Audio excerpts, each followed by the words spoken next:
ಆತ್ಮೀಯ ವಿದ್ಯಾರ್ಥಿಗಳಿಗೆ ಆನ್ಲೈನ್ ತರಗತಿಗೆ ಮತ್ತೊಮ್ಮೆ ಸ್ವಾಗತ. ಜೊತೆಗೆ ಇಲ್ಲಿರೋರಿಗೂ ಈಗಾಗಲೇ ನಾವು ನಿನ್ನೆ ಕ್ಲಾಸ್ನೊಳಗೆ ಭಾರತದ ಸಮಸ್ಯೆಗಳು ಮತ್ತು ಅದರ ಪರಿಹಾರದ ಕ್ರಮಗಳ ಬಗ್ಗೆ ಕೆಲವು ಮಹತ್ವದ ವಿಚಾರಗಳನ್ನು ನಿಮ್ಮ ಜೊತೆ ಚರ್ಚೆ ಮಾಡಿದೆವು. ಭಾರತ ಎದುರಿಸುತ್ತಿರುವ ಪ್ರಮುಖ ಸವಾಲುಗಳಲ್ಲಿ ನಂಬರ್ 1 ಸವಾಲು ನಿರುದ್ಯೋಗ. ಇವತ್ತು ದೇಶದ ತುಂಬಾ ಇದೆ.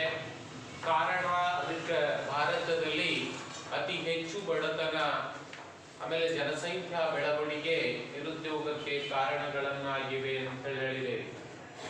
ಅನೇಕ ಕಾರಣಗಳನ್ನ ಚರ್ಚೆ ಮಾಡಿದೆವು. ಸರ್ಕಾರ ನಿರುದ್ಯೋಗದ ನಿರ್ಮೂಲನೆಗಾಗಿ ಇಲ್ಲಿಯವರೆಗೆ ಹಲವಾರು ಕಾರ್ಯಕ್ರಮಗಳನ್ನು ಹಾಕಿಕೊಂಡು ಅನೇಕ ಜನರಿಗೆ ತರಬೇತಿ ಕೊಡ್ತಕ್ಕಂಥದ್ದು, ಸಾಲ ಸೌಲಭ್ಯ ಕೊಡ್ತಕ್ಕಂಥದ್ದು, ಧನ ಸಹಾಯ ಮಾಡ್ತಕ್ಕಂಥದ್ದು ನಿರಂತರವಾಗಿರುವ ಪ್ರಯತ್ನಗಳನ್ನ ಸರ್ಕಾರ ಮಾಡ್ತಾ ಇವೆ.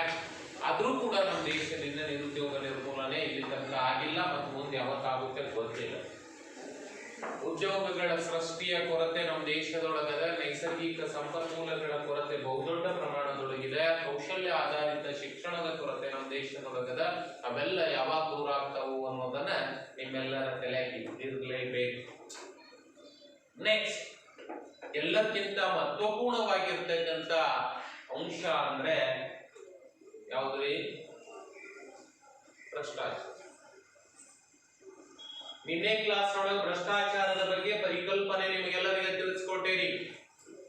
ಏನ್ ಕಾನೂನು ಹೇಳುತ್ತೆ ಕಾನೂನು ಪ್ರಕಾರ ಮಾಡಲ್ಲ, ಕಾನೂನು ಬಿಟ್ಟು ಬೇರೆ ಮಾಡಿರ್ತಾರೆ, ಅದು ಭ್ರಷ್ಟಾಚಾರ. ಕಾನೂನು ಮುರಿತಾರೆ, ಭ್ರಷ್ಟಾಚಾರ. ಕಳ್ಳತನ ಮಾಡ್ತಾರೆ, ಅದನ್ನೂ ಒಂದು ರೀತಿಯಲ್ಲಿ ಭ್ರಷ್ಟಾಚಾರ. ತೆರಿಗೆ ಕಳ್ಳತನ ಮಾಡ್ತಾರೆ, ಅದನ್ನೂ ಒಂದು ರೀತಿಯಲ್ಲಿ ಭ್ರಷ್ಟಾಚಾರ. ವಿಶೇಷವಾಗಿ ಅಕ್ರಮ ದಾಸ್ತಾನು ಮಾಡಿಕೊಂಡು ಶಾರ್ಟೇಜ್ ಕ್ರಿಯೇಟ್ ಮಾಡ್ತಾರೆ, ಅದನ್ನೂ ಭ್ರಷ್ಟಾಚಾರ. ಭ್ರಷ್ಟಾಚಾರದ ಹಲವು ಮುಖಗಳನ್ನ ನಿಮ್ ಜೊತೆ ಚರ್ಚೆ ಮಾಡಿದ್ದೇವೆ. ಆಮೇಲೆ ನಿಮ್ಗೆ ಗೊತ್ತಿರಬೇಕು, ಚುನಾವಣೆಗಳ ಸಂದರ್ಭಗಳಲ್ಲಿ ಮತದಾನವನ್ನ ಪಡೆಯುವುದೇ ಗೊತ್ತಾ ನಿಮಗ? 500 ರೂಪಾಯಿ ನೋಟ್ ಕೊಡ್ತಾರ ಇಲ್ರಿ? ನಮ್ ಕಡೆ ಅಂತೂ ಕೊಡ್ತಾರ, ನಿಮ್ ಕಡೆ ಹೆಂಗ್ ಕೊಡ್ತಾರೋ ಗೊತ್ತಿಲ್ಲ. ಇದು ಕೂಡ ಭ್ರಷ್ಟಾಚಾರ. ನಾವು ನೋಟ್ ತಗೊಂಡು ಓಟ್ ಹಾಕ್ತೇವಿಲ್ಲ, ಇದನ್ನು ಭ್ರಷ್ಟಾಚಾರ. ಚುನಾವಣೆಗಳಲ್ಲಿ ಗೆದ್ದಿರ್ತಕ್ಕಂಥ ಜನಪ್ರತಿನಿಧಿಗಳು ಜನರ ಒಂದು ಕೆಲಸ ಮಾಡೋದು, ಕುಡಿಯುವ ನೀರಿನ ಸವಲತ್ತಿಲ್ಲ ರೀ ಅಂತ ಆ ಕುಡಿಯುವ ನೀರಿನ ಸವಲತ್ತು ಮಾಡ್ಕೊಡೋದಕ್ಕೆ ಸರ್ಕಾರದ ಹಣವನ್ನ ಸುಮ್ಮನೆ ಲೂಟಿ ಮಾಡ್ತಾರೆ. ಇದನ್ನು ಭ್ರಷ್ಟಾಚಾರ. ಮೋಸಗಾರಿಕೆ ಅಂತೇಳಿ ಕರೀತಾರೆ, ಅದನ್ನು ಒಂದು ರೀತಿಯೊಳಗೆ ಭ್ರಷ್ಟಾಚಾರನೇ ಅಂತೇಳಿ ಹೇಳ್ಬೋದು. ಆಮೇಲೆ ಪ್ರಮುಖವಾಗಿರ್ತಕ್ಕಂಥ ಈ ಆರ್ಥಿಕ ವಂಚನೆ ಅಂತ ಹೇಳಿ, ಹಣಕಾಸಿಗೆ ಸಂಬಂಧಪಟ್ಟಿರ್ತಕ್ಕಂಥ ಆರ್ಥಿಕ ವಂಚನೆ ಕೂಡ ಇದು ನಮ್ಮ ದೇಶದೊಳಗ ಭ್ರಷ್ಟಾಚಾರನೇ ಅಂತ ಹೇಳ್ಬೋದು. ಆಮೇಲೆ ವಿದೇಶಿ ವಿನಿಮಯದಲ್ಲಿ ಕಾನೂನುಗಳ ಉಲ್ಲಂಘನೆ. 10 ಮೊಬೈಲ್ ತಂದು 100 ಮೊಬೈಲ್ ತಂದು 10 ಟ್ಯಾಕ್ಸ್ ಕಟ್ತದೆ ನಮ್ಮ ದೇಶದಾಗ. ವಿನಿಮಯದ ಸಂದರ್ಭಗಳಲ್ಲಿ ನಿಯಮಗಳನ್ನ ತಾಳಿಗೆ ತುರುತ್ತಾರೆ, ಇದನ್ನು ಭ್ರಷ್ಟಾಚಾರನೇ ಅಂತ ಹೇಳ್ಬೋದು. ಆಮೇಲೆ ಔದ್ಯೋಗಿಕ ವಂಚನೆ. ಕಾರ್ಮಿಕ ಮತ್ತು ಮಾಲೀಕನ ನಡುವಿನ ಇರತಕ್ಕಂಥ ದೊಡ್ಡ ದೊಡ್ಡ ಕೈಗಾರಿಕೆಗಳಲ್ಲಿ ಏನಂದರೆ ಅಂದ್ರೆ ಕಾರ್ಮಿಕ ಸಂಘಟನೆ ಅಂದ್ರೆ ಪ್ರಮುಖವಾಗಿರ್ತಕ್ಕಂಥ ಕಾರ್ಮಿಕರ ಚಿಂತನೆಗಳನ್ನ ಕೈಗಾರಿಕೆಗಳು ಮಾಡಬೇಕು. ಆದ್ರೆ ಇವತ್ತು ನೋಡ್ರಿ, ನೀವು ಎಷ್ಟೋ ಜನ ಉದ್ಯೋಗವನ್ನ ಕಳೆದುಕೊಂಡಿದ್ದಾರೆ. ದೊಡ್ಡ ದೊಡ್ಡ ಕಂಪನಿಗಳನ್ನ ಹೆಸರು ಮಾಡಿರ್ತಕ್ಕಂಥ ಕಂಪನಿಗಳಲ್ಲಿ ಅಂತದ್ರೊಳಗಿರ್ತಕ್ಕಂಥ ಕೆಲಸಗಾರರನ್ನ ತೆಗೆದುಹಾಕ್ಯಾರ. ಕಾರಣ ಲಾಕ್ಡೌನ್ ಅಂತ ಹೇಳ್ತಾರೆ, ಕೆಲಸನೇ ಇಲ್ಲ ರೀ ಅಂತ ಹೇಳ್ತಾರೆ. ಇದು ಔದ್ಯೋಗಿಕ ವಂಚನೆ. ಹೀಗೆ ಹಲವಾರು ರೀತಿಯ ಕ್ರಮಗಳನ್ನು. ಈಗ ಜಾಸ್ತಿ ರೇಟ್ ಹಾಕ್ತಾರೆ ನೋಡಿ, ಅದನ್ನು ಭ್ರಷ್ಟಾಚಾರವೇ. 10 ರೂಪಾಯಿ ಬಿಸ್ಕಿಟ್ ಪಾಕೆಟ್ ಇತ್ತು, ಲಾಕ್ಡೌನ್ದಾಗ ಎಷ್ಟು ಕೊಟ್ರಿ? 12 ರೂಪಾಯಿ. ಸಕ್ರಿ 36 ರೂಪಾಯಿ ಕೆಜಿ ಇತ್ತು, ಸರಿ 30 ರೂಪಾಯಿ ಕೆಜಿ ಇತ್ತು, 40 ರೂಪಾಯಿ ಕೊಟ್ರ ಇಲ್ಲ ರೀ. ದೇಶದ ಕಾನೂನು ಏನ್ ಹೇಳುತ್ತೆ, ಕಾನೂನು ಬಿಟ್ಟು ಬೇರೆ ಮಾಡ್ತಾರೆ ಅನ್ನೋದೆಲ್ಲ ಭ್ರಷ್ಟಾಚಾರ ರೀ. ಅದು ಹಲವಾರು ಮುಖಗಳನ್ನ ಇವೆ. ಹಿಂಗೆ ಭ್ರಷ್ಟಾಚಾರ ನಡೀತದೆ ಅಂತ ಹೇಳಕ್ಕಾಗಲ್ಲ. ಇದು ನಮ್ಮ ದೇಶಕ್ಕೆ ಅಂಟಿಕೊಂಡಿರ್ತಕ್ಕಂಥ ಒಂದು ರೋಗ ಇದೆ. ಇದು ನಮ್ಮ ದೇಶದೊಳಗ ಎಲ್ಲಾ ಕಡೆ ಎಲ್ಲಾ ವಿಭಾಗಗಳಲ್ಲಿ ಕಂಡು ಬರ್ತದೆ. ಬರ್ತಕ್ಕಂಥ ಒಂದು ವ್ಯವಸ್ಥೆ ಅದು ಭ್ರಷ್ಟಾಚಾರವಾಗಿದೆ ಅಂತ ಹೇಳಿ ಹೇಳ್ಬೋದ್ರಿ. ಆಮೇಲೆ ಭ್ರಷ್ಟಾಚಾರವನ್ನ ನಾವು ಸರಿದೂಗಿಸಬೇಕಾದ್ರೆ ಏನೇನ್ ಮಾಡ್ಬೇಕಾಗುತ್ತೆ ಅಂತ ಕೂಡ ಹೇಳಿದ್ವಿ. ಪ್ರಜ್ಞಾವಂತ ಪ್ರಜೆ, ಉತ್ತಮ ನಾಯಕತ್ವ, ದಕ್ಷ ಅಧಿಕಾರಿ ವರ್ಗ, ಈ ಮೂರು ಅವಶ್ಯಕತೆ ಅದ. ಪ್ರಜ್ಞಾವಂತ ಪ್ರಜೆ, ನಾನು ಹಣ ₹1 ಲಂಚ ಕೊಡೋದು ಇಲ್ಲ, ₹1 ಲಂಚ ಪಡೆಯೋದು ಇಲ್ಲ ಅಂತ ಹೇಳಿ ನೀವೆಲ್ಲರೂ ಇವತ್ತು ಪ್ರತಿಜ್ಞೆ ಮಾಡಬೇಕು. ₹1 ಲಂಚ ಕೊಡುವುದಿಲ್ಲ, ಲಂಚ ಪಡೆಯುವುದಿಲ್ಲ ಅನ್ನೋ ಪ್ರತಿಜ್ಞೆ ಮಾಡಬೇಕು. ದೇಶದೊಳಗೆ ಎಲ್ಲರ ಭ್ರಷ್ಟಾಚಾರ ನಡೆದರೆ ಅದರ ವಿರುದ್ಧವನ್ನ ಪ್ರತಿಭಟನೆ ಮಾಡಬೇಕಂತದ್ದು ನಿಮ್ಗೆ ಅವಕಾಶ ಇದೆ. ಅದಕ್ಕಾಗಿ ನೀವು ಏನ್ ಮಾಡ್ಬೇಕ್ರಿ ಅಂದ್ರೆ ಇವತ್ತಿಂದ ನೀವು ಮೈಗೂಡಿಸ್ಕೊಳ್ಬೇಕು. ಏನು? ಪ್ರಜ್ಞಾವಂತ ಪ್ರಜೆಗಳು. ಎರಡನೇದು ನಾಯಕತ್ವ. ದೇಶದ ನಾಯಕತ್ವ ಚಂದಿರ್ಬೇಕು, ಭ್ರಷ್ಟಾಚಾರ ಇರಲ್ಲ ದೇಶದಲ್ಲಿ. ನಮ್ಮ ದೇಶದೊಳಗೆ ರಾಜಕೀಯ ವ್ಯವಸ್ಥೆ ಹೆಂಗದ ಅಂದ್ರೆ ಏನೂ ಕೆಲಸ ಸಿಗಲ್ಲೋಯ್ತು ಅಂತಂದ್ರ ಕೊನೆಗೆ ರಾಜಕೀಯದಾಗ ಬರ್ತಾರ್ರಿ, ನಮಸ್ಕಾರ ಮಾಡಿ ಎಲ್ಲ ದೇಶ ಸೇವೆಗೆ ಅಂತೇಳಿ ಎಲೆಕ್ಷನ್ ನಿಂದಿರ್ತಾರ, ನಂಗೆ ಓಟ್ ಹಾಕ್ರಿ, ನಿಮ್ ಸೇವೆ ಮುಕ್ಕೊಂಡು ಹಗಲು ರಾತ್ರಿ ಮಾಡ್ತೀನಿ ಅಂತಾರ. ಗೆದ್ದು ಅಂದ್ರೆ ನಿಮ್ಗೆ ನೋಡಲು ಕೂಡ ತಿರುಗಿ ನಿಮ್ದೇ ಓಟ್ ಪಡ್ಕೊಂಡು ನಿಮಗೆ ನೋಡಲ್ಲ. ಅವ್ರೇನ್ ಮಾಡ್ತಾರೆ ಅಂದ್ರೆ ದೇಶ ಸೇವೆ ಮಾಡುವುದಿಲ್ಲ, ದೇಶ ಲೂಟಿ ಮಾಡ್ತಾರೆ. ಅಂತ ನಾಯಕರು ನಮ್ಗೆ ಬೇಡಾಗ್ಯಾದ್ರಿ. ಎಂತವ್ರು ಬೇಕು? ಆದರ್ಶ ಸೇವಾ ಮನೋಭಾವನೆ ಹೊಂದಿರತಕ್ಕಂಥ ನಾಯಕರು ಇವತ್ತು ದೇಶದೊಳಗೆ ಭ್ರಷ್ಟಾಚಾರ ಕಡಿಮೆ ಆಗುತ್ತೆ. ಗೊತ್ತಿರ್ಬೇಕು, ಅನೇಕ ಹಂತವ್ರ ಇವತ್ತು, ಅನೇಕ ಹಂತವರು ಅರ ಇಲ್ಲ ಅಂತಿಲ್ಲ. ಬಸವರಾಜ್ ಪಟೇಲ್ ಸೇಡಮ್ ಅಂತ ಹೇಳಿದ್ದಾರೆ ಗುಲ್ಬರ್ಗದ, ಬೇಕಾದ್ರೆ ಹೋಗಿ ನೋಡುದು. ಮಾತು ಹೆಂಗದ ಅಂದ್ರೆ ಅವರು ದೈವಿವಾಣಿ ರೀ. ಆಮೇಲೆ ಅವ್ರ ನಡೆ ನೋಡಿ, ಅವರು ನಂಗೆ ಆಶ್ಚರ್ಯ ಅನಿಸ್ತು. ರಾಜ್ಯಸಭೆಯ ಸದಸ್ಯರಿದ್ರು, ಸುಮಾರು ಪಿಂಚಣಿ ಬರುತ್ತೆ, ಎಲ್ಲ ಬರ್ತದ್ರಿ. ಆದ್ರೂ ಕೂಡ ತಮ್ಮ ಕೆಲಸನ ತಾವು ಮಾಡ್ಕೋತಾರ. ಅದೇ ಹಳೆ ಬಟ್ಟೆ ಅದಕ್ಕೆ ಸರಿ ಮಾಡ್ಕೊಂಡು ಹಾಕೋತಾರೆ, ಹೊಸ ಬಟ್ಟೆ ಯಾವತ್ತೂ ಅವ್ರ ಬೇಕಾಗಿರುತ್ತೆ. ಆದರ್ಶಪ್ರಾಯ ಅಂತ ರಾಜಕಾರಣಿಗಳು ಬರೋದು. ಆದ್ರೆ ನಮ್ಮ ದೇಶದೊಳಗೆ ರಾಜಕಾರಣಿಗಳು ಅಂತೂ ಸೃಷ್ಟಿಯಾದ ದೇಶ ಉತ್ತಮ ದಿಶೆಯಲ್ಲಿ ಸಾಗುತ್ತದೆ. ಮತ್ತೆಲ್ಲಕ್ಕಿಂತ ಮುಖ್ಯವಾಗಿ ದಕ್ಷ ಅಧಿಕಾರಿ ವರ್ಗ ಬೇಕು. ಅಧಿಕಾರಿ ನೋಡಿದ್ರೆ ಅಂತಿರ್ಬೇಕು, ರೊಕ್ಕ ತಗೊಂಬರು ಮತ್ತು ಕೊಡೋರು ಅಂತ ಅಧಿಕಾರಿ. ಕೆಲವೊಬ್ರಿಗೆ ಮಾತಾಡಕ್ ಅಂಜಿಕೆ ಬರ್ತವ್ರಿ, ಕೆಲವರಿಗೆ ನೋಡಿ ಮಾತಾಡೋದೇ ನೋಡಿ ದೊಡ್ಡ ಪ್ರಮಾಣ ಇದು. ಅದಕ್ಕೆ ನೀವು ಮುಂದೆ ಹೋಗಿ 30 ಜನ ಅಧಿಕಾರಿ ವರ್ಗ ಆಗೋರಿ. ನಿಮ್ಮ ಅಂಜಿಕೆ ಇಡೀ ಆಫೀಸ್ನಾಗ ಇರ್ಬೇಕು. ತಹಸೀಲ್ದಾರ್ ಆಗೋದು ತಹಸೀಲ್ದಾರ್ ಆಫೀಸ್ ಎಲ್ಲ ನೀವು ನೋಡಿ ಅಂಜಬೇಕು. ರೊಕ್ಕ ಕೊಡೋದಕ್ಕ ತಗೊಳೋದಕ್ಕ, ಕೆಲಸ ಮಾಡೋದಕ್ಕಲ್ಲ, ಅಂಜಿ ಮನ್ಯಾಗ ಕೊಡೋದಕ್ಕಲ್ಲ. ಭ್ರಷ್ಟಾಚಾರ ಆ ಪ್ರಕಾರ ಅಂಜಿಕೆ ಇರಬೇಕು. ಕೆಲವು ಅಧಿಕಾರಿಗಳು ಉಪಸ್ಥಿತಿರ್ತಾರೆ, ರೊಕ್ಕ ಕೊಡಲು ತಗೊಳ್ಳಲು. ಆಮೇಲೆ ಎಲ್ಲಕ್ಕಿಂತ ಮುಖ್ಯವಾಗಿ ಸರ್ಕಾರಗಳು ಏನ್ ಮಾಡ್ಬೇಕು ಅಂದ್ರೆ ಎಲ್ಲಾ ಕಚೇರಿಗಳಲ್ಲಿ CC ಕ್ಯಾಮೆರಾಗಳನ್ನು ಅಳವಡಿಸೋದು. ಆಮೇಲೆ ಪ್ರಮುಖವಾದ ಕಚೇರಿಗಳ ಕಾರ್ಯವೇಗವನ್ನು ಹೆಚ್ಚಿಸುವುದಕ್ಕೆ, ಕೆಲವೊಬ್ಬರಲ್ಲಿ ಪೆಂಡಿಂಗ್ ಇರ್ತವೆ ವರ್ಕ್ಗಳು, ಆ ಕಾರ್ಯವೇಗವನ್ನು ಹೆಚ್ಚಿಸುವುದಕ್ಕೆ ಅವ್ರಿಗೆ ಕೆಲಸ ವರ್ಕ್ ಲೋಡ್ ಹೆಂಗಿದೆ ಅದಕ್ಕೆ ಹೆಚ್ಚಿಗಾಯಿತು ಅಂದ್ರೆ ಕಡಿಮೆ ಮಾಡತಕ್ಕಂಥ ಪ್ರಯತ್ನವನ್ನ ಮಾಡಬೇಕು. ಆಮೇಲೆ ಭ್ರಷ್ಟಾಚಾರದಲ್ಲಿ ಭಾಗಿಯಾಗಿರೋರಿಗೆ ಅತ್ಯಂತ ಕಠಿಣವಾಗಿರ್ತಕ್ಕಂಥ ಶಿಕ್ಷೆಯನ್ನು ಕೊಡಬೇಕು.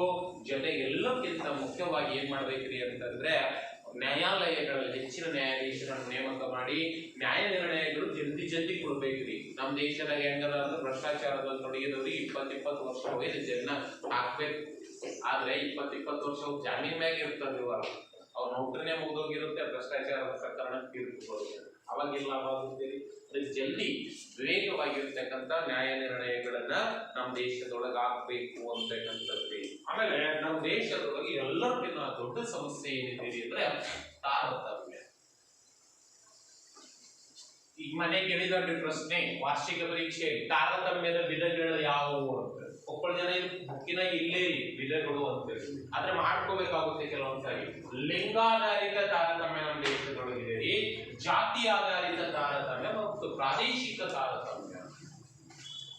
ನಿಮ್ಗೆ ಗೊತ್ತಿರಬೇಕು, ಭಾರತೀಯ ಸಮಾಜಕ್ಕೆ ಇದು ತಾರತಮ್ಯ ಅನ್ನೋದು ಕೂಡ ಒಂದು ಅಂಟುಕೊಂಡಿರ್ತಕ್ಕಂಥ ರೋಗ ಅಂತೇಳಿ ಹೇಳ್ಬೋದ್ರಿ.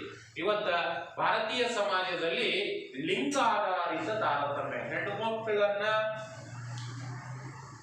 ಇವತ್ತೆಲ್ಲ ಸಮಾನತೆ ಬಂದಿದೆ ಬಿಡ್ರಿ. ಇವತ್ತು ಯುದ್ಧಗಳಲ್ಲಿ ಮಹಿಳೆಯರಲ್ಲ, ರಾಷ್ಟ್ರಪತಿ ಆಗಿದವರಲ್ಲ, ಪ್ರಧಾನಮಂತ್ರಿ ಆಗಿದವ್ರ ಮಹಿಳೆಯರಲ್ಲ, ಇವತ್ತು ಎಲ್ಲಾ ಕಡೆ ಸಮಾನತೆ ಬಂದಿದೆ ರೀ. ಅದು ಒಟ್ಟಾರೆ ಪರ್ಸೆಂಟೇಜ್ ನೋಡ್ರಿ ನೀವು. ಈಗ ಒಂದು ಉದಾಹರಣೆ ಹೇಳ್ತೀನಿ ನಾವು. ನಮ್ಮ ರಾಜ್ಯದೊಳಗ ಮುಖ್ಯಮಂತ್ರಿಗಳಾಗ್ಯಾರ್ರಿ, ಮುಖ್ಯಮಂತ್ರಿಗಳಲ್ಲಿ ಎಷ್ಟು ಜನ ಪುರುಷರಾಗ್ಯಾರ, ಎಷ್ಟು ಜನ ಮಹಿಳೆಯರಾಗ್ಯಾರ? 50-50 ಆಗ್ಬೋದು ಆಗ್ಯಾರೇನ್ರಿ? ಮಹಿಳೆಯರು ಒಬ್ಬರ ಮುಖ್ಯಮಂತ್ರಿ ಆಗ್ಯಾರ ನಮ್ಮ ರಾಜ್ಯದ್ದು. ರಾಜ್ಯಪಾಲರು ನೋಡ್ರಿ ಒಬ್ಬಕ್ಕೆ VS ರಮಾದೇವಿ ಅಂತ, ಉಳಿದವರೆಲ್ಲ ಪುರುಷರು. ಈ ಪ್ರಸ್ತುತ MLA ಗಳ ಸಂಖ್ಯೆ ತೆಗೆದು ನೋಡ್ರಿ ನೀವು, MLA ಗಳಲ್ಲಿ 224 MLA ಗಳಲ್ಲಿ ಸುಮಾರು 18-17 MLA ಗಳು ಮಹಿಳೆಯರವರು. ಬಾಕಿ ಉಳಿದಿದ್ದು 207 MLA ಗಳು ಯಾರ್ರಿ? ತಾರತಮ್ಯ ಅದನ್ನ ಇಲ್ಲ. ಲೋಕಸಭೆಯ ಒಟ್ಟು ಸದಸ್ಯರ ತೆಗೆದು ನೋಡ್ರಿ 543 ಸದಸ್ಯರಲ್ಲಿ ಕೇವಲ 100 ಚಿಲ್ಲರೆ ಅಷ್ಟೇ, 103 104 ಮಹಿಳೆಯರಲ್ಲಿ, ಉಳಿದಿದ್ದು 400 ಪುರುಷರೇ. ರಾಜ್ಯದ ಮಂತ್ರಿಮಂಡಲ ತೆಗೆದು ನೋಡ್ರಿ, ಒಟ್ಟು ಮಂತ್ರಿಮಂಡಲದ ಸ್ಥಾನದಲ್ಲಿ ಒಬ್ಬಕ್ಕೆ ಮಹಿಳೆಯರಲ್ಲಿ, ಉಳಿದವರೆಲ್ಲರೂ ಯಾರ? ಅರಣ್ಯ ಇಲ್ಲ. ಆದ್ರೆ ಈಗ ಸರ್ಕಾರಿ ನೌಕರಿಗಳಲ್ಲಿ ಚೇಂಜ್ ಆಗಿದೆ, IAS ಆಫೀಸರ್ಗಳಲ್ಲಿ ಚೇಂಜ್ ಆಗಿದೆ. ಅನೇಕ ಜನ ಮಹಿಳೆಯರು ಇವತ್ತು IAS ಆಫೀಸರ್ಗಳಾಗಿದ್ದಾರೆ, PSI ಗಳಾಗಿದ್ದಾರೆ, ಪೊಲೀಸ್ ಆಫೀಸರ್ಗಳು ಅಂದ್ರೆ DYSP ಆಗಿರ್ತಕ್ಕಂಥ ಉದಾಹರಣೆಗಳನ್ನ ಇವೆ. ಆಮೇಲೆ IPS ಆಗಿರ್ತಕ್ಕಂಥ ಉದಾಹರಣೆಗಳು ನಮ್ಮ ದೇಶದೊಳಗಿವೆ. ಅಂದ್ರೆ ಇವತ್ತು ಮಹಿಳೆಯರು ಕೂಡ ಸ್ಥಾನಮಾನ ಹೆಚ್ಚಿಗೆ ಆಗ್ತಾ ಇದೆ. ಇತ್ತೀಚಿನ ದಿನಗಳಲ್ಲಿ ಮಹಿಳೆಯರು ಕೂಡ ಯಾವುದರಾಗೂ ಕಡಿಮೆ ಇಲ್ಲ. ಆದ್ರೆ ಭಾರತೀಯ ಸಮಾಜದೊಳಗ ಲಿಂಗಾಧಾರಿತ ತಾರತಮ್ಯ ಅನ್ನೋದನ್ನ ಇದೆ. ಲಿಂಗಾಧಾರಿತ ತಾರತಮ್ಯ ಇದೆ ಅಂದ್ರೆ ಮಹಿಳೆಯರ ನಡುವೆ ಮತ್ತು ಪುರುಷ ಪ್ರಧಾನವಾಗಿರ್ತಕ್ಕಂಥ ಸಮಾಜದಲ್ಲಿ ಮಹಿಳೆಯನ್ನ ಎಲ್ಲೋ ಕಡೆ ಸಮಾಜದ ಒಂದು ಶೋಷಣೆಗೆ ಒಳಗಾಗಿದ್ದಾರೆ. ಎಷ್ಟೋ ಮಹಿಳೆಯರು ನಿಮ್ಗೆ ಗೊತ್ತಿರಬೇಕು, ಇವತ್ತು ಆರ್ಥಿಕವಾಗಿ, ರಾಜಕೀಯವಾಗಿ ಮತ್ತು ಸಾಮಾಜಿಕವಾಗಿ ಮಹಿಳೆಯರ ಸಬಲೀಕರಣ ಬಹಳಷ್ಟು ಭಿನ್ನತೆಗಳನ್ನ ಇವೆ. ಪುರುಷನಿಗೆ ಇದ್ದಿರುವಂತಹ ಸ್ಥಾನಮಾನಗಳು ಇವತ್ತು ಭಾರತೀಯ ಮಹಿಳೆಯರಿಗೆ ಕಡಿಮೆ ಇದೆ ಅಂತ ಹೇಳ್ಬೋದ್ರಿ. ಆದ್ರೆ ಭಾರತ ಸರ್ಕಾರ ಏನ್ ಮಾಡಿದೆ ಅಂದ್ರೆ ಲಿಂಗ ತಾರತಮ್ಯವನ್ನ ಕಡಿಮೆ ಮಾಡಬೇಕು ಅಂತ ಹೇಳಿ ಇವತ್ತು ಮಹಿಳೆಯರ ಶಿಕ್ಷಣ ಮತ್ತು ಉದ್ಯೋಗದಲ್ಲಿ ಮಹಿಳಾ ಮೀಸಲಾತಿನ ಕೊಟ್ಟಿದೆ. ಇವತ್ತು ಯಾಕೆ ಕಡಿಮೆ ಆಗ್ಯದ ಮಹಿಳೆಯರು ಅದನ್ನ ತಿಳ್ಕೊಂಡು ಸರ್ಕಾರ ಏನ್ ಮಾಡಿದೇನಿ ಅಂತಂದ್ರೆ ಮಹಿಳೆಯರನ್ನ ಮ್ಯಾಲ್ ತರಬೇಕು. ಮಹಿಳೆಯರಿಗೆ ಸಮಾಜದೊಳಗಿರ್ತಕ್ಕಂಥ ಏನು ಶೋಷಣೆಯದ ಕಡೆ ತುಳಿತಕ್ಕೆ ಒಳಗಾಗಿದ್ದಾರೆ ಅವರನ್ನ ಮೇಲೆತ್ತಬೇಕು ಅಂತ ಹೇಳಿ ಇವತ್ತು ಸರ್ಕಾರ ಏನ್ ಮಾಡಿದೇನಿ ನಿಮ್ಗೆ ಗೊತ್ತಿರಬೇಕು. ಎಲ್ಲರಿಗಿಂತ ಮುಖ್ಯವಾಗಿ ಉದ್ಯೋಗಗಳಲ್ಲಿ 33% ಮೀಸಲಾತಿ ಮಹಿಳೆಯರಿಗೆ ನೀಡಿದೇರಿ. ಶಿಕ್ಷಣದೊಳಗೂ ಕೂಡ ಇವತ್ತು ದೊಡ್ಡ ದೊಡ್ಡ ಹುದ್ದೆಗಳಲ್ಲಿ ಇವತ್ತು ಮೆಡಿಕಲ್ ಇರ್ಬೋದು, ಇಂಜಿನಿಯರಿಂಗ್ ಇರ್ಬೋದು, IAS ಇರ್ಬೋದು, IPS ಇರ್ಬೋದು, ಆ ಸ್ಥಾನಗಳಲ್ಲಿ 33% ಮಹಿಳೆಯರು ಇರಬೇಕು. ಕೆಲವು ಇವು ಶಿಕ್ಷಕರ ನೇಮಕಾತಿಯಲ್ಲಂತೂ 50% ಮಹಿಳೆಯರೇ ಯಾರು 50%ಕಿಂತ ಹೆಚ್ಚಿಗೆ ಮಹಿಳೆಯರು ಶಿಕ್ಷಕರ ನೇಮಕಾತಿಗಳಲ್ಲಿ ಮೀಸಲಾತಿ ಕೊಟ್ಟಿದೆ, ಉದ್ಯೋಗದೊಳಗೆ ಮೀಸಲಾತಿ ಕೊಟ್ಟಿದೆ. ಅಷ್ಟೇ ಅಲ್ಲ, ನಿಮಗೆಲ್ಲರಿಗಿಂತ ಮುಖ್ಯವಾಗಿ ಗೊತ್ತಿರಬೇಕು, ಇವತ್ತು ರಾಜಕೀಯವಾಗಿ ಕೂಡ ಸ್ಥಳೀಯ ಪ್ರಾತಿನಿಧ್ಯ, ರಾಜಕೀಯದೊಳಗೆ GP, TP, ZP ಕೇಳಿರಿ. ತಾಪಂ, ಗಾಪಂ, ಜಿಪಂ ಏನ್ರಿ? ತಾಪಂ ಅಂದ್ರೆ ಮತ್ತೆ ಮೈ ಎತ್ಕೊಂಡು ತಾಪಂ ಅಂದ್ರೆ ತಾಲೂಕಾ ಪಂಚಾಯತ್, ಗಾಪಂ ಅಂದ್ರೆ ಗ್ರಾಮ ಪಂಚಾಯತ್, ಜಿಪಂ ಅಂದ್ರೆ ಈ ಎಲ್ಲಾ ಸ್ಥಳೀಯ ಸರ್ಕಾರಗಳಲ್ಲಿ ಮಹಿಳೆಯರಿಗೆ 50% ಸ್ಥಾನಗಳು ಮೀಸಲಾತಿ ಇವೆ. ಗ್ರಾಮ ಪಂಚಾಯತ್ಗಳು ಬರ್ತವೆ, ಚುನಾವಣೆಗಳು ಈಗ ಅಕ್ಟೋಬರ್ ನವೆಂಬರ್ನಾಗ ಇರ್ಬೇಕು ಬಹುತೇಕ. ಗ್ರಾಮ ಪಂಚಾಯಿತಿಯ ಚುನಾವಣೆಗಳಲ್ಲಿ ಒಟ್ಟು ನಿಮ್ಮೂರ 22 ಸ್ಥಾನಗಳಿದ್ರೆ 11 ಸ್ಥಾನಗಳು ಮಹಿಳೆಯರಿಗೆ ಮೀಸಲಾಗಿರ್ತವ. ಒಂದು ಜಿಲ್ಲೆಯಲ್ಲಿ ಸುಮಾರು 20 ಗ್ರಾಮ ಪಂಚಾಯಿತಿಗಳಿದ್ದು ಅಂದ್ರೆ 10ರಲ್ಲಿ ಮಹಿಳೆಯರ ಅಧ್ಯಕ್ಷರಿರ್ಬೇಕು, 10ರಲ್ಲಿ ಪುರುಷರಿರ್ಬೇಕು. ಇಂಥ ರೂಲ್ಸ್ ಅನ್ನ ಇವತ್ತು ಪಂಚಾಯತ್ ವ್ಯವಸ್ಥೆ ಮಾಡಿದೇರಿ. ಅಂದ್ರ ಮಹಿಳೆಯರಿಗೆ ಪ್ರಾತಿನಿಧ್ಯತೆ ಸಿಗ್ಬೇಕು. ಮೊದಲೆಲ್ಲ ಮಹಿಳೆಯರಿಗೆ ಆದ್ಯತೆ ಇರಲಿಲ್ಲ ರೀ. ಗ್ರಾಮ ಪಂಚಾಯತ್ನಾಗ ಇತ್ತೇನು ಮಹಿಳೆಯರಿಗೆ ಅವಕಾಶ ಇರಲಿಲ್ಲ, ಗೆದ್ದವರಿಗೆ ನಿಂತಿದ್ರು, ಅವರೇ ಅಧಿಕಾರ ಪಡೆದ. ಆದ್ರೆ ಇವತ್ತು ಮಹಿಳಾ ಮೀಸಲಾತಿ ಬಂದಿರೋದ್ರಿಂದ ಪ್ರತಿಯೊಂದು ಕಡೆಗೆ ಏನಾಗಿದೆ ಅಂದ್ರೆ ಮಹಿಳೆಯರಿಗೆ ಹೆಚ್ಚಿನ ಆದ್ಯತೆ ಸಿಗ್ತಕ್ಕಂಥ ಅವಕಾಶಗಳನ್ನ ಇವೆ ಅಂತಕ್ಕಂಥದ್ರಿ. ಆಮೇಲೆ 3% ಕಡಿಮೆ ಇಲ್ಲದಷ್ಟು ವರ್ಗಗಳ ಹಿಂದುಳಿದ ವರ್ಗಗಳಲ್ಲಿ ಕೂಡ ಮೀಸಲಾಗಿಡಲಾಗಿದೆ ಅಂತ ಹೇಳ್ಬೋದು. ಆಮೇಲೆ ವಿಶೇಷವಾಗಿ ನಿಮ್ಗೆ ಗೊತ್ತಿರಬೇಕು, ಕರ್ನಾಟಕ ಪ್ರಾದೇಶಿಕ ಸಂಸ್ಥೆಗಳಲ್ಲಿ ಪರಿಶಿಷ್ಟ ಜಾತಿ, ಪರಿಶಿಷ್ಟ ಪಂಗಡ ಮತ್ತು ಹಿಂದುಳಿದ ವರ್ಗದವರಿಗೆ ಕೂಡ ಮೀಸಲಿಟ್ಟಿದೆ. ಅಂದ್ರೆ ಒಟ್ಟು ಪ್ರತಿಶತ ಸ್ಥಾನದಲ್ಲಿ 50%ಕ್ಕಿಂತ ಕಡಿಮೆ ಇಲ್ಲದಷ್ಟು ಸ್ಥಾನಗಳನ್ನ ಮೀಸಲಿಡಲಾಗಿದೆ. ಈ ಮೂಲಕ ಪುರುಷ ಮತ್ತು ಮಹಿಳೆಯರ ನಡುವಿನ ಅಸಮಾನತೆಯ ಅಂತರವನ್ನ ಕಡಿಮೆಗೊಳಿಸಿ ಸಾಮಾಜಿಕವಾಗಿರ್ತಕ್ಕಂಥ ಸಮಾನತೆ ತರತಕ್ಕಂಥ ಪ್ರಯತ್ನವನ್ನ ಇವತ್ತೆಲ್ಲಾ ಸಮಾಜಗಳಲ್ಲಿ ಮಾಡಲಾಗ್ತಾ ಇದೆ. ವಿಶೇಷವಾಗಿ ಭಾರತ ಸರ್ಕಾರ ಸಂವಿಧಾನಿಕವಾಗಿರ್ತಕ್ಕಂಥ ಕೆಲಸವನ್ನ ಮಾಡ್ತಾ ಇದೆ. ಆಮೇಲೆ ಲಿಂಗ ತಾರತಮ್ಯದ ಜೊತೆಗೆ ನಮ್ಮ ದೇಶದೊಳಗಿರುವುದು ಜಾತಿ ತಾರತಮ್ಯ ಇವತ್ತು ಕಡಿಮೆ ಆಗಿದೆ. ಅದನ್ನ ನಾವು ಒಪ್ಪಲೇಬೇಕು. ಮೊದಲು ಭಾರತ ಯಾವಾಗ ಸ್ವತಂತ್ರವಾಗಿದ್ರು ಜಾತೀಯತೆ ಎಲ್ಲಾ ಕಡೆ ತುಂಬು ತುಳುಕ್ತಾ ಇತ್ತು.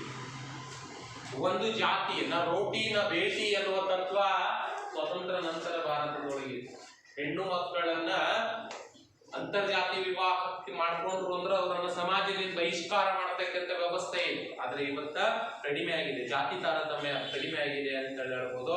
ಆದ್ರೆ ಭಾರತದ ಪುರಾತನ ಸಮಾಜದೊಳಗೆ ಇವತ್ತಿಗೂ ಕೂಡ ನಾವು ಜಾತಿ ವ್ಯವಸ್ಥೆ ಅನ್ನೋದನ್ನ ಕಾಣ್ತೇವೆ ಅಂತಕ್ಕಂಥದ್ರಿ.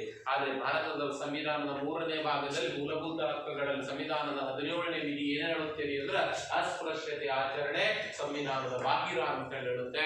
ಯಾರು ಅಸ್ಪೃಶ್ಯತೆ ಆಚರಣೆ ಮಾಡ್ತಾರ ಅವ್ರನ್ನೆಲ್ಲ ನೇರವಾಗಿ ಸರ್ಕಾರ ಕೇಸನ್ನ ಹಾಕಬಹುದು ಅಂತಕ್ಕಂಥದಕ್ಕೆ ಅವಕಾಶ ಇರುವುದರಿಂದ ಈ 3ನೇ ಭಾಗದ ಈ ಮೂಲಭೂತ ಹಕ್ಕುಗಳಲ್ಲಿ ಸಮಾನತೆ, ಸ್ವಾತಂತ್ರ್ಯತೆ ಹಕ್ಕಿನಡಿಯಲ್ಲಿ ಎಲ್ರಿಗೂ ಸಮಾನವಾಗಿರ್ತಕ್ಕಂಥ ಅವಕಾಶಗಳನ್ನ ನಮ್ಮ ದೇಶದ ಸಂವಿಧಾನ ನೀಡಿದೆ ಅಂತ ಹೇಳ್ಬೋದು. ಜಾತಿ ಆಧಾರಿತವಾಗಿರ್ತಕ್ಕಂಥ ತಾರತಮ್ಯವನ್ನ ಗಣನೀಯ ಪ್ರಮಾಣದೊಳಗೆ ತಗ್ಗಿಸುವ ಪ್ರಯತ್ನವನ್ನ ಸರ್ಕಾರಗಳು ಮಾಡ್ತಾ ಇವೆ ಅಂತ ಹೇಳ್ಬೋದು. ಈ ವ್ಯವಸ್ಥೆ ನಿರ್ಮೂಲನೆಗಾಗಿ ಕಾನೂನಿನಿಂದ ಇವತ್ತೆಲ್ಲಾ ಕಡೆ ಜಾತಿ ವ್ಯವಸ್ಥೆ ಹೋಗ್ಯದ ಅಂತ ಹೇಳಿ ಕೆಲವು ಊರುಗಳಲ್ಲಿ ಅದೇ ಇವತ್ತಿಗೂ ಕೂಡ ಒಂದು ಜಾತಿಯ ಜನ ಮತ್ತೊಂದು ಜಾತಿಯ ಜನರನ್ನ ಬಹಿಷ್ಕಾರ ಮಾಡ್ತಾರೆ. ಅವರಿಗೆ ದೇವಾಲಯಗಳಲ್ಲಿ ಪ್ರವೇಶ ಇರಲ್ಲ, ಅವ್ರ ಹೋಟೆಲ್ಗಳಲ್ಲಿ ಪ್ರವೇಶ ಇರಲ್ಲ, ಅಥವಾ ಅವರನ್ನ ಅಸ್ಪೃಶ್ಯರು ಅಂತ ತಿಳ್ಕೊಂಡು ಅವರನ್ನ ಮುಟ್ಟಲು ಕೂಡ ಇದು ವ್ಯವಸ್ಥೆ ಕೆಲವೊಂದು ಕಡೆ ಅದ. ಆದ್ರೆ ಇವತ್ತು ನಮ್ಮ ದೇಶದೊಳಗೆ ಕಡಿಮೆ ಆಗಿದೆ. ಆದ್ರೆ ಮುಕ್ತ ಮನಸ್ಸಿನಿಂದ ನಾವೇನ್ ಮಾಡ್ಬೇಕಾಗಿರುತ್ತೆ ಅಂದ್ರೆ ಸುಂದರ ಸಮಾಜ ನಿರ್ಮಾಣ ಮಾಡ್ಬೇಕಾದ್ರೆ, ಆದರ್ಶ ಸಮಾಜದ ನಿರ್ಮಾಣ ಮಾಡ್ಬೇಕಾದ್ರೆ ಜಾತಿ ವ್ಯವಸ್ಥೆ ಹೋಗಲಾಡಿಸುವುದಕ್ಕೆ ಪ್ರಾಮಾಣಿಕ ಪ್ರಯತ್ನವನ್ನ ಎಲ್ಲರೂ ಮಾಡ್ಬೇಕಾಗ್ಯದ ಅಂತ ಹೇಳ್ಬೋದು.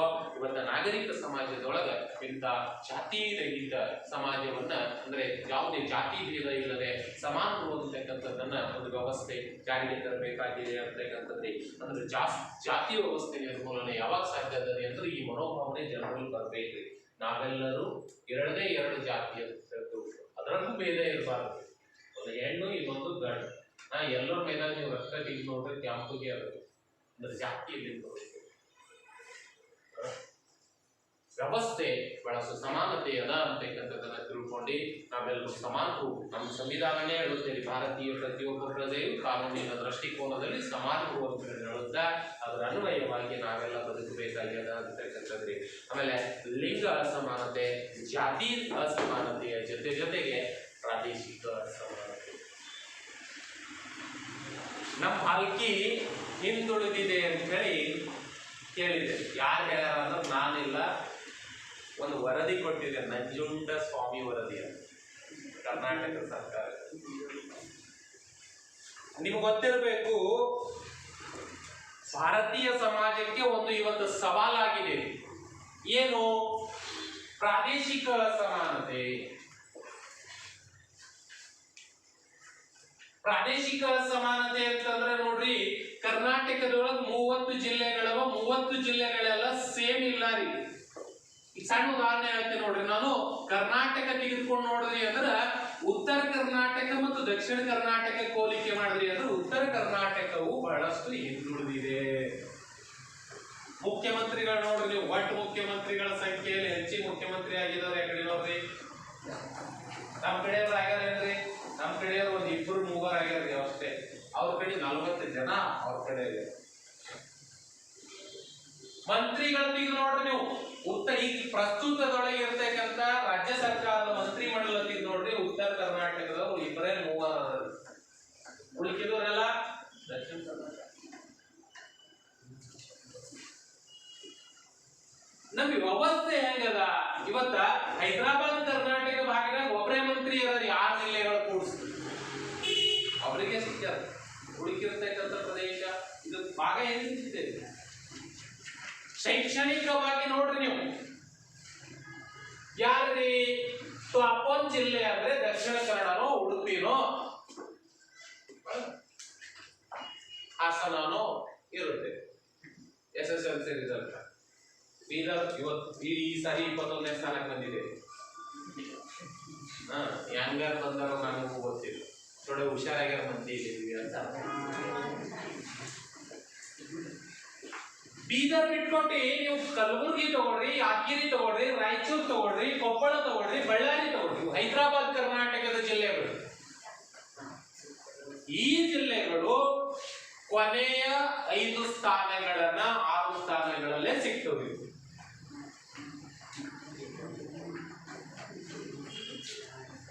ಯಾಕ್ರಿ ಇದು ಪ್ರಾದೇಶಿಕ ಅಸಮಾನತೆ ಇದೆ ನಮ್ಮಲ್ಲಿ, ಶಿಕ್ಷಣದ ಸವಲತ್ತುಗಳಿಲ್ಲ. ನಾನು ನಿನ್ನೆ ಅಧಿವೇಶನದ ಪ್ರಶ್ನೋತ್ತರ ಅವಧಿಯಲ್ಲೂ ಒಂದು ಪ್ರಶ್ನೆ ಕೇಳಿದೆ. ಒಬ್ಬರು ಬಾರಿ ಈ ಕಡೆ MLA ಅವ್ರಿಗೆ ಒಂದು ಪ್ರಶ್ನೆ ಆಯ್ತು. ಹೈದರಾಬಾದ್ ಕರ್ನಾಟಕ ಭಾಗದಲ್ಲಿ ಸುಮಾರು 100% ಹುದ್ದೆಗಳು ಖಾಲಿ ಇವೆ.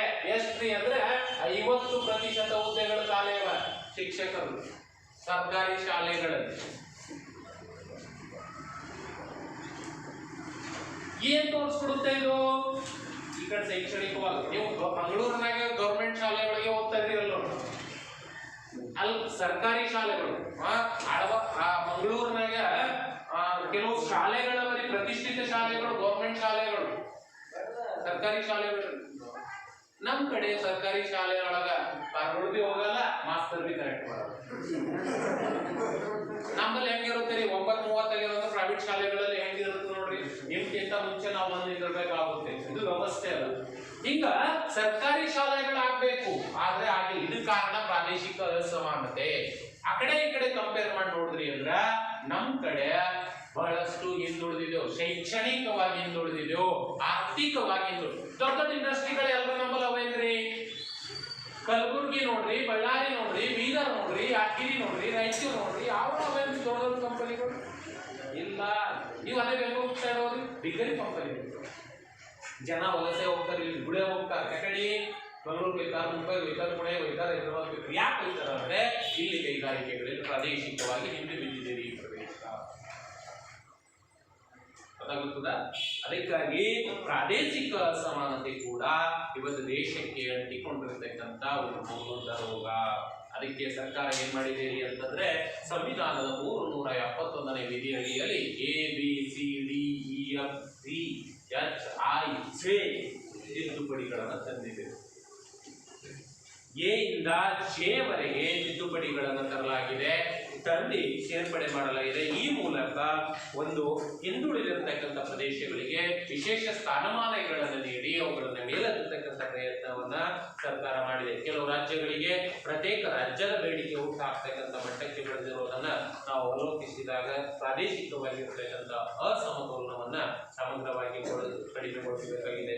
ಇದಕ್ಕೆ ಪೂರಕವಾಗಿ ಪ್ರಾದೇಶಿಕ ಅಸಮತೋಲನ ಹೋಗಲಾಡಿಸಲು DM ನಂಜುಂಡಪ್ಪ ಅಂತ ಕರ್ನಾಟಕದೊಳಗ ಒಂದು ಸಮಿತಿಯನ್ನು ರಚನೆ ಮಾಡಲಾಗಿದೆ 2001ರಲ್ಲಿ.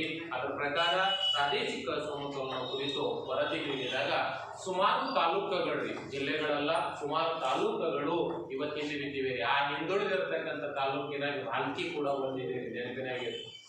ಅತಿ ಹಿಂದುಳಿದ ಮತ್ತು ಸಾಧಾರಣ ಹಿಂದುಳಿದರಿ. ಅದರೊಳಗ ಅತಿ ಹಿಂದುಳಿದ ತಾಲೂಕಿನೊಳಗ ಭಾಲ್ಕಿ ಕೂಡ ಇದೆ ಅಂತ ಹೇಳ್ಬೋದು. ಭಾಲ್ಕಿ ಇದೆ, ಅವರದಿದೆ, ಅದು ಬಸವ ಕಲ್ಯಾಣ ಇದೆ, ಹುಮ್ನಾಬಾದ್ ಇದೆ. ಬೀದರ್ ಜಿಲ್ಲೆ 5 ತಾಲೂಕುಗಳೇನವರಿ, ಇವೆಲ್ಲ ಹಿಂದುಳಿದಿರ್ತಕ್ಕಂಥ ತಾಲೂಕುಗಳು. ಅದಕ್ಕಾಗಿ ಇವುಗಳನ್ನ ವಿಶೇಷವಾಗಿರ್ತಕ್ಕಂಥ ಸರ್ಕಾರ ಹೆಚ್ಚಿನ ಆದ್ಯತೆ ಕೊಡಬೇಕು ಅಂತ ಹೇಳಿ ಅದನ್ನ ಹೇಳುತ್ತೇವೆ. ಆಮೇಲೆ ಸಂವಿಧಾನಕ್ಕೆ ಮೊನ್ನೆ ನಿಮ್ಗೆ ಗೊತ್ತಿರಬೇಕು 2008ರಲ್ಲಿ 8ರಿಂದ 13ರವರೆಗಿನ ಕಾಲಾವಧಿಯಲ್ಲಿ 371J ತಿದ್ದುಪಡಿಯನ್ನು ಮಾಡಿ ಸಂವಿಧಾನಕ್ಕೆ ಈ ಪ್ರದೇಶಗಳನ್ನು ಯಾವ್ಯಾವ ಹಿಂದುಳಿದ ನೋಡ್ರಿ, ಆ ಹಿಂದುಳಿದಿರ್ತಕ್ಕಂಥ ಪ್ರದೇಶಗಳಿಗೆ ವಿಶೇಷ ಸ್ಥಾನಮಾನವನ್ನು ಕೊಟ್ಟು ಅವುಗಳನ್ನು ಮೇಲೆತ್ತಕ್ಕಂಥ ಪ್ರಯತ್ನವನ್ನ ಸರ್ಕಾರಗಳು ನಿರಂತರವಾಗಿ ಮಾಡಿವೆ. ಅಂದ್ರೆ ಒಟ್ಟಾರೆಯಾಗಿ ಹೇಳಬೇಕಾಗಿರೋ ತಾತ್ಪರ್ಯ ಇಷ್ಟೇ, ನಮ್ಮ ದೇಶದೊಳಗ ಸಾಂವಿಧಾನಿಕವಾಗಿ ಹಿಂದುಳಿದ ಪ್ರದೇಶವನ್ನು ಕೂಡ ಮೇಲೆತ್ತಕ್ಕಂಥದ್ದನ್ನ ಪ್ರಯತ್ನವನ್ನ ಮಾಡಲಾಗಿದೆ. ಹೈದರಾಬಾದ್ ಕರ್ನಾಟಕ ಈ ಪ್ರದೇಶಕ್ಕೆ ಸಂವಿಧಾನದ 371 ಜೆ ಅಂತಕ್ಕಂಥ ಕಾನೂನಿನ ಅಡಿಯಲ್ಲಿ ತಿದ್ದುಪಡಿ ತರುವುದರ ಮುಖಾಂತರ ಶಿಕ್ಷಣ ಮತ್ತು ಉದ್ಯೋಗದಲ್ಲಿ ಸ್ಥಳೀಯರಿಗೆ ಮೀಸಲಾತಿ ಕೊಡ್ತಕ್ಕಂಥ ವ್ಯವಸ್ಥೆನ ಜಾರಿಗೆ ಬಂದಿದೆ. ಅದಕ್ಕಾಗಿ ನಮ್ಮಲ್ಲಿ ಅಂದ್ರೆ ಇವತ್ತ ಅದಕ್ಕೆ 21ನೇ ಸ್ಥಾನಕ್ಕೆ ನಾವು ಬಂದಿದ್ದೇವೆ ಏನೋ ಗೊತ್ತಿಲ್ಲ. ಅದಕ್ಕಾಗಿ ಸರ್ಕಾರದ ಅನೇಕ ಹಲವಾರು ಯೋಜನೆಗಳನ್ನ ಜಾರಿಗೆ ಬಂದಿದೆ ಅಂತ ಹೇಳ್ಬೋದ್ರಿ. ಆಮೇಲೆ ಇನ್ನೊಂದ್ರಿ ನಿಮ್ಗೆಲ್ಲ ಗೊತ್ತಿರಬೇಕು, ನಮ್ಮ ದೇಶಗಳು ಕೋಮುವಾದ ವ್ಯಾಪಕವಾಗಿದೆ. ಏನು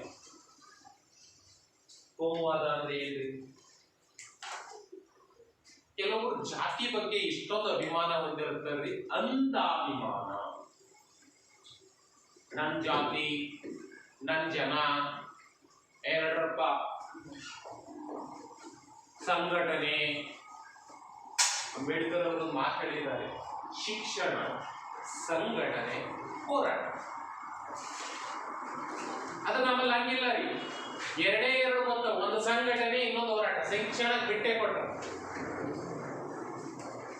ಶಿಕ್ಷಣ ಬಿಟ್ಕೊಟ್ರ ಸಂಘಟನೆ ಮತ್ತು ಹೋರಾಟ ಇವೆರಡು ಕೋಮುವಾದದ ಪರಿಕಲ್ಪನೆಯಾಗಿದೆ.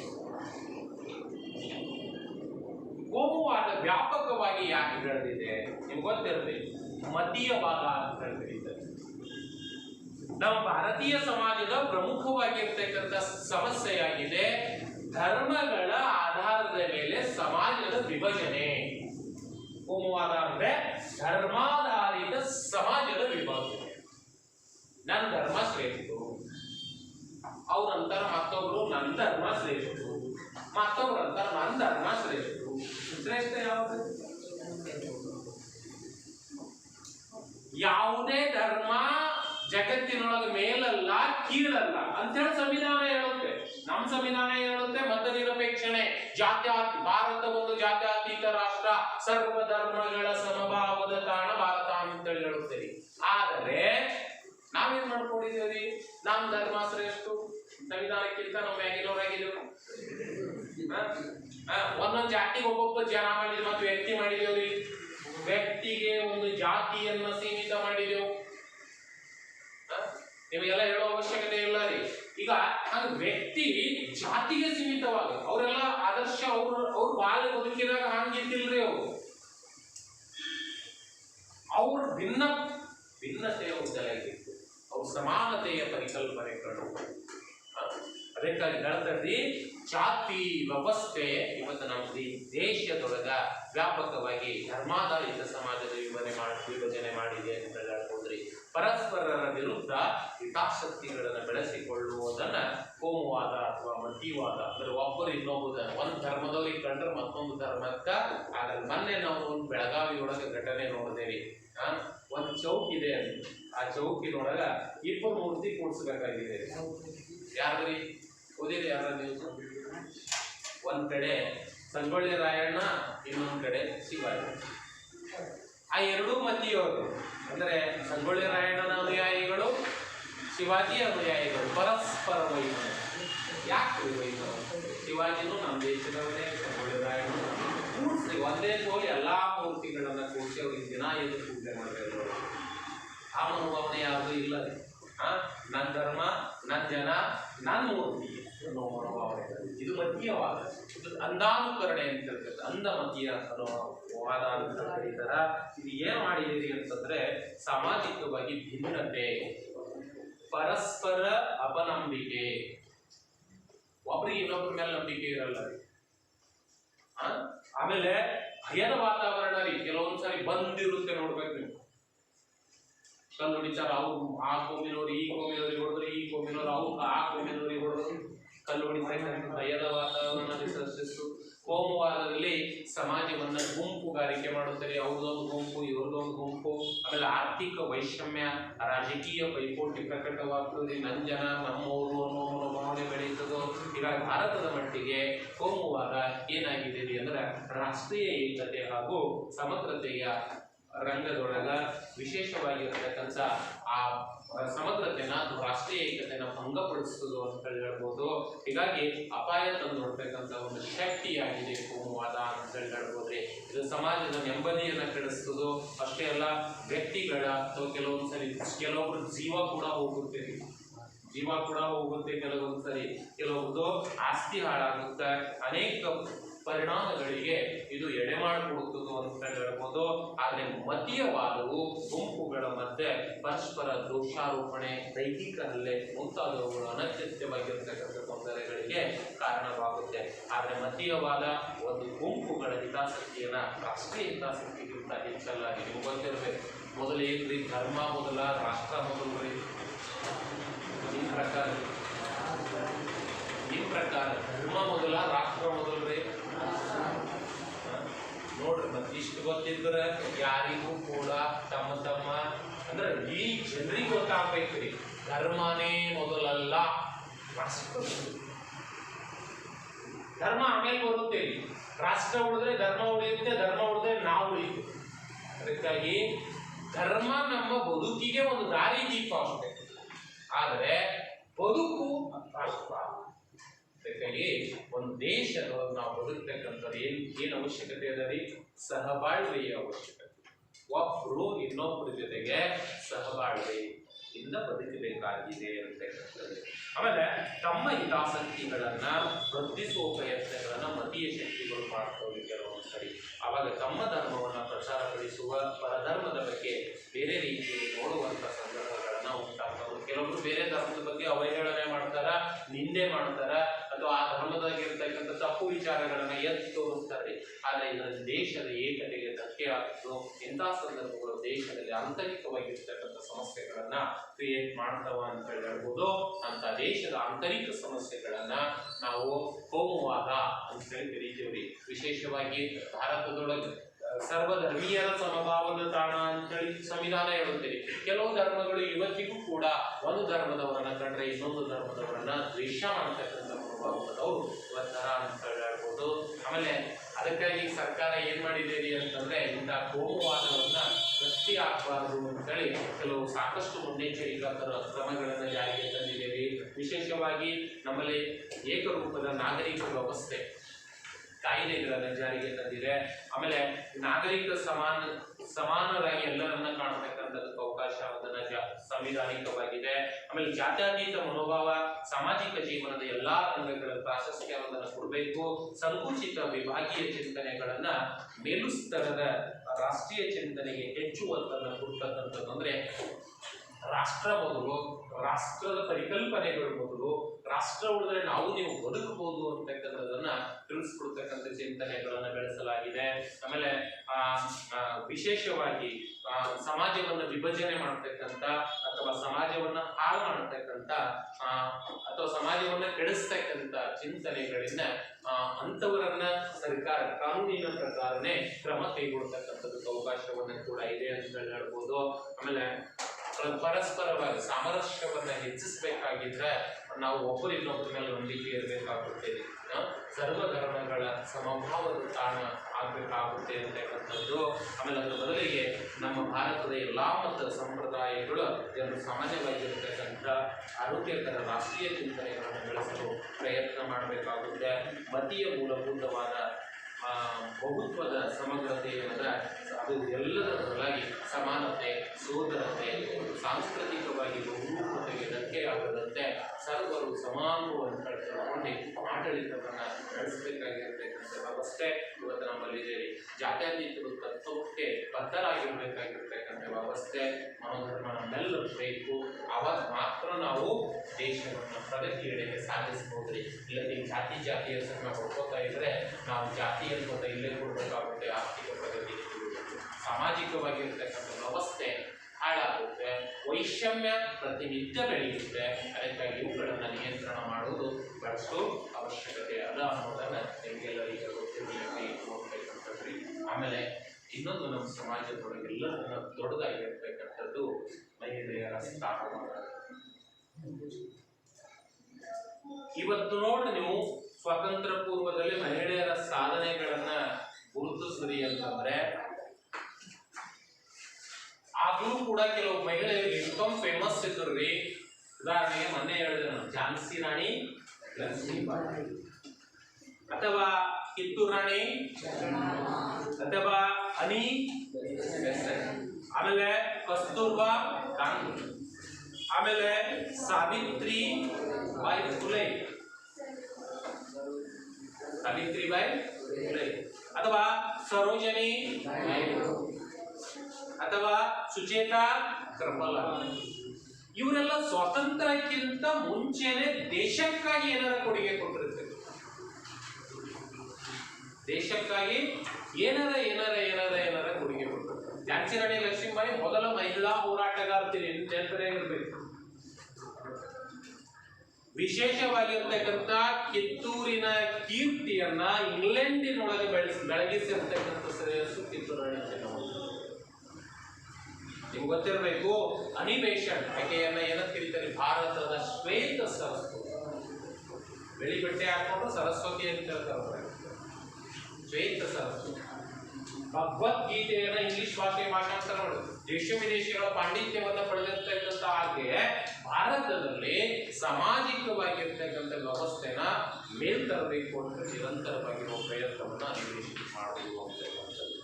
ಇನ್ನು ಮಹಿಳೆಯರ ಹರಳಿ. ಇವತ್ತ ಮಹಿಳೆಯರು ವೈದ್ಯಕೀಯ ಕ್ಷೇತ್ರದಲ್ಲಿ ಅರಣ ಇಲ್ಲ ರೀ, ಡಾಕ್ಟರ್ಗಳ ಅರಣ ಇಲ್ಲ, ಅಧ್ಯಾಪಕರ ಅರಣ ಇಲ್ಲ, ಇಂಜಿನಿಯರ್ ಅರಣ ಇಲ್ಲ, ಪೈಲಟ್ಗಳ ಅರಣ ಇಲ್ಲ, ಯುದ್ಧ ವಿಮಾನಗಳನ್ನು ನಡೆಸೋರ ಅರಣ ಇಲ್ಲ. ವ್ಯವಸ್ಥೆ ನೋಡ್ರಿ ಹೆಂಗದರಿ ಅಂತಂದ್ರೆ, ಇವತ್ತು ಗಗನ ಯಾತ್ರಿಗಳು ಕೂಡ ಇವತ್ತು ಮಹಿಳೆಯರು. ಕಲ್ಪನಾ ಚಾವ್ಲಾ, ಸುನಿತಾ ವಿಲಿಯಮ್ಸ್ ಅಂತ ಮಹಾನ್ ಗಗನಯಾತ್ರಿಗಳು ಭಾರತದೊಳಗೆ ಜನ್ಮ ತಾಳಿದ್ದು, ಇದು ಭಾರತೀಯರಿಗೆ ಹೆಮ್ಮೆಯ ವಿಚಾರ. ಗೊತ್ತಿರಬೇಕು, ಪೊಲೀಸ್ ಇಲಾಖೆಗಳು ದೊಡ್ಡ ದೊಡ್ಡ ಪೊಲೀಸ್ ಅಧಿಕಾರಿಗಳು, ದಕ್ಷ ಪೊಲೀಸ್ ಅಧಿಕಾರಿ. ನಿಮ್ಗೆ ಗೊತ್ತಿರಬೇಕು, ಇವತ್ತು ಕರ್ನಾಟಕದೊಳಗೆ ಒಬ್ಬರು ಪೊಲೀಸ್ ಅಧಿಕಾರಿ ಡಿ ರೂಪ ಅಂತ, ಬೀದರ್ SP ಇದ್ರು. ಈ ಪ್ರಸ್ತುತ ಭಾರತದ ಕರ್ನಾಟಕದ ಗೃಹ ಕಾರ್ಯದರ್ಶಿ ಇದ್ದಾರೆ. ಅವರನ್ನು ನೋಡಿ ಪೊಲೀಸ್ ವ್ಯವಸ್ಥೆ ಸುಧಾರಣೆ ಮಾಡತಕ್ಕಂಥ ಪ್ರಯತ್ನ. ದಕ್ಷ ಅಧಿಕಾರಿಗಳು, ಕೆಲವೊಬ್ರು DC-ಗಳ ಸಿಕಾ ಅಂತ ಹೇಳಿದ್ದಾರೆ ಕರ್ನಾಟಕದವರು. ಮೊನ್ನೆ ಕಲಬುರ್ಗಿಗೆ ಒಬ್ರು DC ಹೊಸೊಬ್ಬರು. ಇಷ್ಟೊಂದು ದಕ್ಷತೆ ಅದರಿ ಕೆಲವೊಬ್ರು ಮಹಿಳೆಯರನ್ನ ನೋಡಿದ್ರೆ ಪುರುಷರನ್ನ ಮೀರಿಸುವಷ್ಟು ಸಾಮರ್ಥ್ಯ ಇವತ್ತು ಮಹಿಳೆಯರಲ್ಲಿ. ನೀವು ನೋಡಿ, ಇವತ್ತ ರಾಜಕೀಯದೊಳಗೆ ಅರಣ್ಯಲ್ರಿ ಮಹಿಳೆಯರು, ಅದೇನಿಲ್ಲ ರೀ. ರಕ್ಷಣಾ ಪಡೆಗಳಲ್ಲಿ ಮಹಿಳೆಯರದ, ರಾಜಕೀಯದೊಳಗ, ವೈದ್ಯಕೀಯ ಕ್ಷೇತ್ರಗಳದ, ಅಂದ್ರೆ ಎಲ್ಲಾ ರಂಗಗಳಲ್ಲಿ ಮಹಿಳೆಯರು ಕೆಲಸ ಮಾಡ್ತಾ ಇದ್ದಾರ್ರಿ. ಆದರೆ ಒಂದು ಪ್ರಶ್ನೆ, ಕೆಲವು ಕಡೆ ಮಹಿಳೆಯರು ಸ್ಥಾನಮಾನ ಸರಿಯಿಲ್ಲ. ಹರಡಿ ಎಲ್ಲಾ ಕಡೆ ಮಹಿಳೆಯರು, ಆದ್ರೆ ಮಹಿಳೆ ಎಲ್ಲೋ ಒಂದ್ ಕಡೆ ಶೋಷಣೆಗೆ ಒಳಗಾಗಿದ್ದಾಳೆ ಅಂತ ಹೇಳಿ ನಮ್ಮ ಸಮಾಜದೊಳಗೆ ವ್ಯವಸ್ಥೆ ಇದೆ. ಅಂದ್ರೆ ಮಹಿಳೆಯರ ಸ್ಥಾನಮಾನ ಉತ್ತಮವಾಗಬೇಕಿದೆ, ಇನ್ನ ಉತ್ತಮವಾಗಬೇಕು. ನೋಡ್ರಿ, ರಾತ್ರಿ ಪುರುಷ ಇಡೀ ಪಾಲಕಿ ಎಲ್ಲ ತಿರುಗ್ಬೋದ್ರಿ, ಮಹಿಳೆಯರಿಗೆ ತಿರುಗೋದಕ್ಕೆ ಅವಕಾಶ ಅದೇ. ಹಂಗೆ ಏನಾರ ತಿರುಗಿದ್ರಿ ಅಂದ್ರೆ ಅದು ನಿಜವಾಗಿರುವ ರಾಮರಾಜ್ಯ. ರಾಮರಾಜ್ಯದ ಪರಿಕಲ್ಪನೆ ರಾತ್ರಿ 12 ಗಂಟೆಗೆ ಮಹಿಳೆ ಕೂಡ ಬಸ್ ಸ್ಟ್ಯಾಂಡ್ದಿಂದ ತನ್ನ ಮನೆಗೆ ಒಬ್ಬಕ್ಕಿನೇ ನಡ್ಕೋತಾ ಹೋದ್ರೆ ಆಕೆ ಏನೂ ತೊಂದರೆ ಆಗಲ್ಲ ಅಂದ್ರೆ ಅದು ರಾಮರಾಜ್ಯ. ಇವತ್ತದೇನ್ರಿ ಭಾರತದಾಗ ಇದು ಇಲ್ಲ. ಡೆಲ್ಲಿಯೊಳಗ ನೋಡಿದ್ರೆ ಮೊನ್ನೆ ಒಂದು ಘಟನೆ, ಒಂದು 4-5 ವರ್ಷದ ಕೆಳಗ ಹೈದರಾಬಾದ್ನೊಳಗ ಒಂದು ಪಶು ವೈದ್ಯ ಕೇಳಿದ ಹೆಸರು, ಕರ್ನಾಟಕದ ಸಿಂಗಮ್ ಶೂಟೌಟ್ ಮಾಡೋದು ನೋಡಿರಿ. ಅದು ಪ್ರಕರಣದ ಬಗ್ಗೆ ಕೆಲವು ಗಂಭೀರ ಚಿಂತನೆಗಳನ್ನ ಇವತ್ತು ಮಾಡಿದಾಗ ಮಹಿಳೆಯರು ಇನ್ನ ಸಾಮಾಜಿಕವಾಗಿ ಅವ್ರ ಸ್ಥಿತಿಗತಿಗಳು ಉತ್ತಮವಾಗಬೇಕಾಗಿದೆ. ಸಾಮಾಜಿಕವಾಗಿರ್ತಕ್ಕಂಥ ಕೆಲವು ಪದ್ಧತಿಗಳನ್ನ ಇವತ್ತಿಗೂ ಕೆಲವು ಸಮಾಜದೊಳಗೆ ಆಚರಣೆಯಲ್ಲಿವೆ. ದೇವದಾಸಿ ಪದ್ಧತಿ ಅಂತ ಹೇಳಿದೆ, ಸತಿ ಸಹಗಮನ ಪದ್ಧತಿ ಅಂತ ಹೇಳಿದೆ, ಬಾಲ್ಯ ವಿವಾಹ ಪದ್ಧತಿ. ನಾನು ಮೊನ್ನೆ ಒಂದು ಅಡ್ಮಿಷನ್ ಮಾಡ್ಕೊಳಕ್ ಹೋಗಿದ್ದೇವೆ. ನಮ್ಮ ಊರಾಗ 93% ಹುಡುಗಿ ಅದ. ಇವತ್ತಿಗೂ ಕೂಡ ಹೆಣ್ಣು ಸಮಾಜ ಇದೆ ಅಂತ 10ನೇ ಕ್ಲಾಸಿಗೆ 93% ಇದೆ. 16 ವರ್ಷ ವಯಸ್ಸತಿ ಅಡ್ಮಿಷನ್ ಮಾಡ್ರಿ ಅಂತ ಹೇಳಿ ಹೋದಿರಿ. ನಾವು ಬಡವರಿದ್ದೇವೆ, ಬಡವರಿದ್ರೆ ನೀವು ಫ್ರೀ ಅಡ್ಮಿಷನ್ ಮಾಡ್ರಿ ನಮ್ಮಲ್ಲಿ ಅಂತ ಹೇಳ್ಬೋದು. ನಿಮ್ಗೆ ಏನಾದ್ರು ಆರ್ಥಿಕವಾಗಿರ್ತಕ್ಕಂಥ ಸೌಲಭ್ಯ ಬೇಕಾದ್ರೆ ನಾವು ಶಾಲೆಯಿಂದ ಒದಗಿಸ್ತೀವಿ. ಆದ್ರೆ ನಾವು ಮಾಡಲ್ರಿ ಅಂತೇಳಿ ಹೇಳೋರು, ಮಾಡಲ್ಲ ಅನ್ನೋದಕ್ಕೆ ನಾಲ್ಕೇ ಏನಾರ ಸಮಸ್ಯೆ ಇದಿರ್ಬೇಕಪ್ಪ ಅಂತ ಹೇಳಿ ಮೊನ್ನೆ ನೋಡಿದ್ರೆ ನಾನು ಮದುವೆ ಮಾಡಿಕೊಟ್ರಕಿ ಮತ್ತೊಂದು 2 ದಿನ ಹೋಗಿದೆ. ಬಾಲ್ಯ ವಿವಾಹ ಇವತ್ತಿಗೂ ಕೂಡ ಜಾರಿಯಲ್ಲಿದೆ. ಕೇಂದ್ರ ಸರ್ಕಾರ ಏನ್ ಚಿಂತನೆ ಮಾಡ್ತಾ ಇದೆ ಅಂದ್ರೆ ಮಹಿಳೆಯರ ಮದುವೆಯ ವಯಸ್ಸು 18ರ ಬದಲಾಗಿ 20 ಮಾಡ್ಬೇಕಂತ ಇದೆ. ಅದು 18ಕ್ಕಿಂತ ಪೈಲನೆ ಮದುವೆ ಮಾಡುವ ಸಂಖ್ಯೆ ಒಪ್ಕೊಳ್ಳೋದು.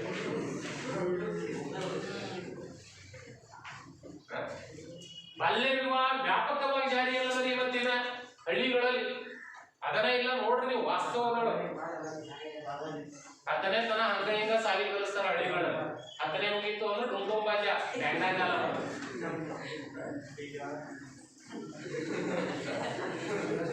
ಅವಸ್ಥೆ ಕನ್ನಡ. ಅದಕ್ಕಾಗಿ ಪ್ರಮುಖವಾಗಿರ್ತಕ್ಕಂಥ ಇವತ್ತು ಬಾಲ್ಯ ವಿವಾಹದಂತ ಸಮಸ್ಯೆಗಳು ನಮ್ಮ ದೇಶದೊಳಗಡೆ ಅಂತಕ್ಕಂಥದ್ದು.